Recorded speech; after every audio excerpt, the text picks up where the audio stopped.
जब चुनाव प्रचार होता था तो कह रहे थे एकदम इसी व्हाट्सएप मैसेज में, गुजरात मॉडल लाएंगे, 56 इंच का प्रधानमंत्री बनाएंगे, सीना लंबाई नहीं, 56 इंच का प्रधानमंत्री बनाएंगे। और चाइना तो एकदम डर जाएगा, यूं थर-थर करने लगेगा। और अमेरिका का क्या है, अमेरिका तो मतलब जो मोदी जी कहेंगे वही ट्रंप करेगा, मतलब इस तरीके का माहौल बनाया गया। और अभी स्थिति यह है, अभी दीपावली कुछ दिन पहले गुजरा होगा और आप लोगों को कहा होगा कि चाइनीज बल्ब मत जलाइए, और कुछ दिन के बाद कहा होगा आप लोगों से कि देश कैशलेस हो गया इसलिए पेटीएम कीजिए। जरा पूछिएगा इनसे संघियों से कि पेटीएम में तुम्हारा पैसा जो है तुम्हारे नाना का लगा हुआ है, उसमें चाइना का ही पैसा लगा हुआ है।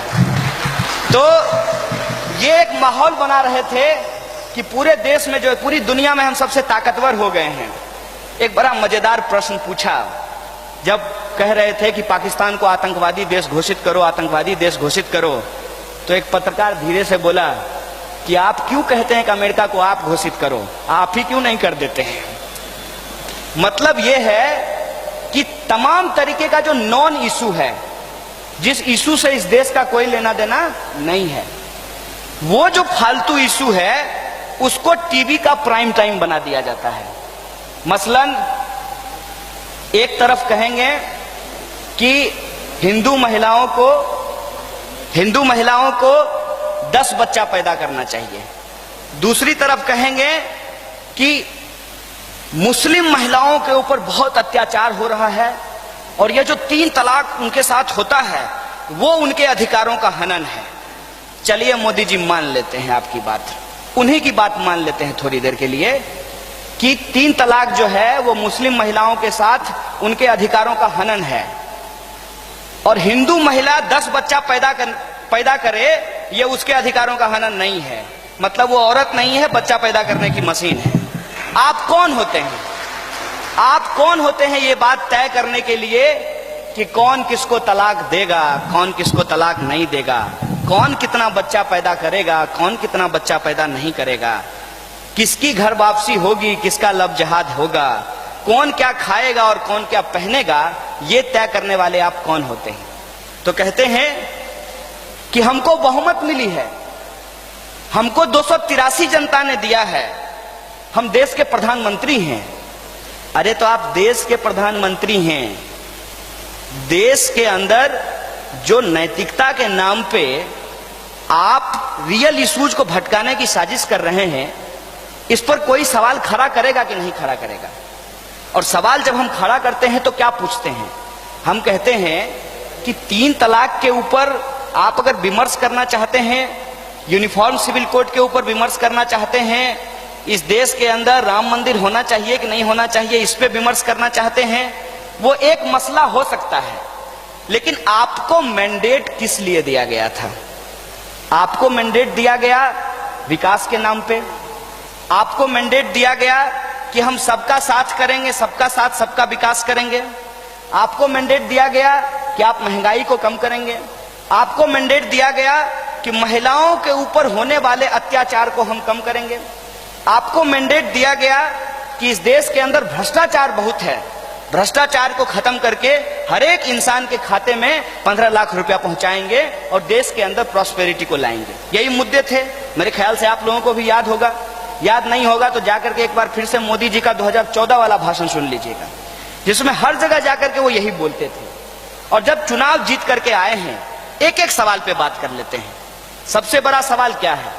सबसे बड़ा सवाल है इस देश के अंदर बेरोजगारी। बेरोजगारी की स्थिति क्या है? बेरोजगारी की स्थिति इस बार का सरकार का डेटा है भाई साहब, मैं डेटा दे रहा हूं और इनकी तरफ फर्जी डाटा नहीं दे रहा हूं कि 3500 गांव में एलईडी बल्ब लगाते हैं और डेटा में बता देते हैं कि 35,000 गांव में लगाया गया है। तो मैं एकदम असली डेटा आपको दे रहा हूं कि प्राइवेट सेक्टर में पहली बार इस साल, इस फिजिकल ईयर में कोई रोजगार पैदा नहीं हुआ है।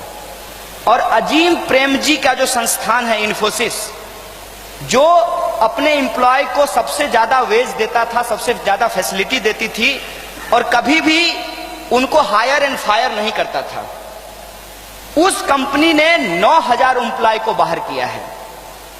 और तमाम जो मीडिया हाउसेज हैं वहां पे डीमोनेटाइजेशन के बाद लगभग 50% जो नौकरी करने वाले थे उनके रोजगार में कटौती की गई है।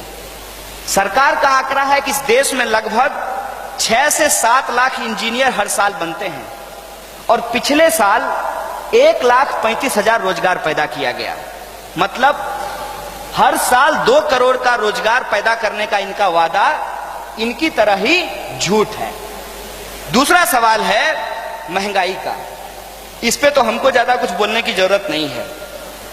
आप सब लोग रोज बाजार जाते हैं, रोज सब्जी दाल नून तेल खरीदते हैं, आपको बढ़िया से पता चल रहा होगा कि महंगाई घटी है कि महंगाई बढ़ी है।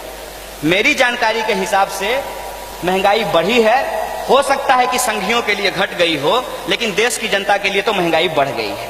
मतलब महंगाई कम नहीं हुआ। तीसरा सवाल है भ्रष्टाचार का। भ्रष्टाचार पे इन्होंने बहुत लंबी लंबी बात की और इनके ही राज में मैं 3 बड़े घोटाले की बात करता हूं।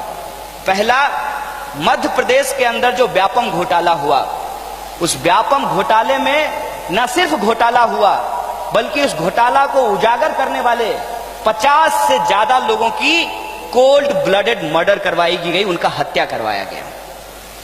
आप गुजरात के अंदर मुख्यमंत्री जी बदल दिए गए हैं। घोटाला क्या है? सरकारी जमीन को निजी हाथों में कमीशन लेकर के बेचने का मामला आया। तीसरा घोटाला जो मैं बोल रहा हूं वो है दाल का घोटाला। 2G घोटाला आप लोगों को याद होगा। 1,70,000 करोड़, पता नहीं 1 और 7 के बाद कितना कितना कितना कितना सुन्ना उस पर लिखा गया था। 1,70,000 का घोटाला था। दाल घोटाला जो अभी हिंदुस्तान में हुआ है पिछले साल, उसका जो मूल्य है, उसका जो आंकड़ा निकाला गया है, 1,76,000 करोड़ का घोटाला हुआ है दाल घोटाले में। दाल घोटाले में इन्होंने क्या किया? इनका तो जानते होंगे कि दायां और बायां, राइट एंड लेफ्ट, इनकी पीठ पे 2 लोग हाथ रखे हुए हैं। एक तरफ अंबानी है, दूसरी तरफ अडानी है। इस देश में पता नहीं चलता है कि आडवाणी बीजेपी के बड़े नेता हैं कि अंबानी बीजेपी के बड़े नेता हैं, क्योंकि प्रधानमंत्री जी के पीठ पे अब आडवाणी जी का हाथ नहीं होता है, अंबानी जी का हाथ होता है। तो ये अंबानी और अडानी जो है उस देश के अंदर कॉरपोरेट लूट मचाए हुए हैं।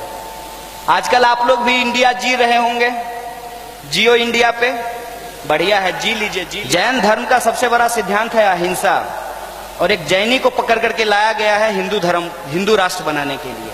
खैर, तो अंबानी और अडानी साहब को कैसे फायदा पहुंचाया जाता है कि यहां की दाल खरीद लीजिए 50 रुपए किलो, उसको अफ्रीका भेज दीजिए और वापस वहां से उस दाल को हिंदुस्तान में 150 रुपए किलो बेच दीजिए। मतलब चित भी मेरी पट भी मेरा। यहां जो कंपनी खरीदा वो भी फर्जी, मतलब इन्हीं का कंपनी। अफ्रीका में जिस कंपनी को बेचा वो भी फर्जी, मतलब इन्हीं कंपनी। मतलब खुद ही सामान खरीदते हैं और खुद को ही बेच देते हैं और बाद में वही सामान सरकार के हाथों बेच देते हैं और हमारे आपके टैक्स का जो पैसा है वो इनको कमीशन के रूप में चला जाता है। और तब जब विद्यार्थी इस पे सवाल खड़ा करते हैं तो कहते हैं कि विद्यार्थी देशद्रोही हैं। जब विद्यार्थी इनसे पूछते हैं कि भाई आपने कहा था कि हम भ्रष्टाचार कम करेंगे, आपको जीत के आए हुए 3 साल हो गए हैं, एक भी भ्रष्टाचारी, चाहे वो 2G 3G जीजा जी मौसा जी फूफा जी कोई भी हो, वो जेल में क्यों नहीं बंद है? ये सवाल मैं आपसे पूछना चाहता हूं। इन्होंने उस पर एक भी काम नहीं किया है। मतलब जितने वादे किए गए सब वादों की सच्चाई हमने आपको बता दी। तो ये कर क्या रहे हैं? ऐसा तो नहीं है कि कुछ नहीं कर रहे हैं, ये ट्वीट कर रहे हैं, ये व्हाट्सएप पे मैसेज भेज रहे हैं, ये आजकल राम मंदिर बनाने का टेंडर ले लिए हैं, लोगों का घर वापसी करा रहे हैं, मुसलमान को जाकर के पूछ रहे हैं कि आज तुम क्या खाए हो, एक्सरे मशीन में टेस्ट करेंगे। ये कह रहे हैं कि प्रेम मत करो, जो हम करेंगे वो करो। तो ये जितने नॉन इश्यूज थे आजकल उसमें अपना वो जो है ज्ञान बुद्धि लगा दिए हैं। ये जो नॉन इशू है अब जरा इस पे चर्चा कर लिया जाए। पहला क्या है? आजकल सबसे ज्यादा उसी की ब्रांडिंग हो रही है। राम जी भी सोच रहे होंगे कि मतलब हम भगवान हैं, हम इन लोगों को बनाए हैं ऐसा समय आ गया है कि अब यही हम लोगों का वीडियो बना रहा है, वीडियो बना रहा है, मैसेज बना रहा है, पता नहीं क्या क्या हो रहा है।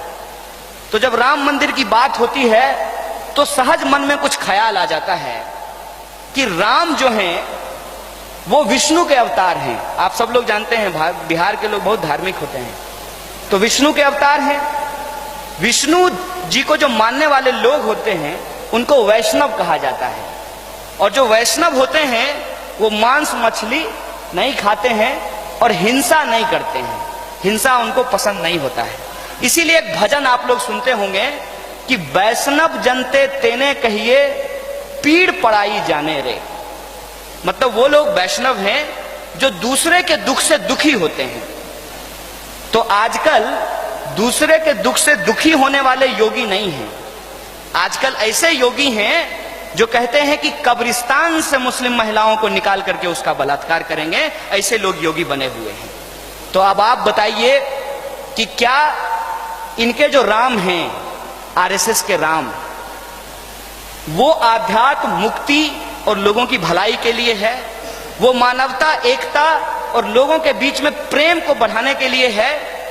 मैं समझता हूं कि नहीं। आरएसएस के राम राजनीति हैं, हिंदुस्तान के आम आवाम के राम मुक्ति हैं। इस फर्क को हमको समझना पड़ेगा। एक राम जो एक आम इंसान के लिए मुक्ति के मार्ग हैं, उस राम को उनके हाथ में एक धनुष दे करके राजनीति का माध्यम बनाने का कोशिश किया जा रहा है।